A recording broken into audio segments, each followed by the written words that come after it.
काले साए का सच। ये कहानी उत्तराखंड के काशीपुर गांव की है, जहां एक 25 वर्षीय लड़का रोहित अपनी नानी के पास छुट्टियां मनाने गया था। गांव पहाड़ों से घिरा हुआ था और वहां का माहौल दिन में जितना खूबसूरत था, रात में उतना ही डरावना। शुरुआत रोहित की नानी का घर गांव के सबसे अंतिम छोर पर था। आसपास कुछ ही घर थे और बाकी इलाका जंगल से घिरा हुआ था। पहले दिन रोहित ने गांव के बच्चों से दोस्ती कर ली और उनसे गांव की बातें सुनने लगा। एक बच्चा अमन ने उसे बताया, यहाँ के जंगल में रात के समय कोई नहीं जाता, वहां काला साया रहता है। जिसने भी वहां कदम रखा वह वापस नहीं आया।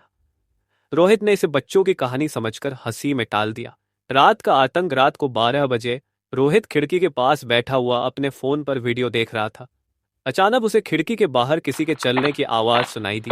उसने झांक कर देखा, लेकिन अंधेरे के कारण कुछ दिखाई नहीं दिया। कुछ देर बाद आवाज फिर आई।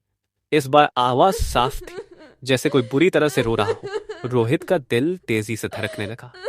उसने हिम्मत करके खिड़की के बाहर देखा। उसने देखा कि एक औरत सफेद साड़ी में झुकी हुई अवस्था में खड़ी है, लेकिन उसका चेहरा साफ नजर नहीं आ रहा था। जंगल की ओर अगली सुबह रोहित ने नानी से इस बारे में पूछा। नानी ने बताया, यहाँ के जंगल में जाने वाले लोग गुम हो जाते हैं। लोग कहते हैं कि एक औरत की आत्मा वहां भटकती है। 30 साल पहले उसका पति उसे छोड़कर चला गया था।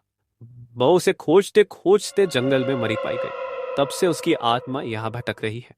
रोहित को यह बात सुनकर और जिज्ञासा हुई। उसने तय किया कि वह रात को जंगल में जाएगा और देखेगा कि असल में क्या है।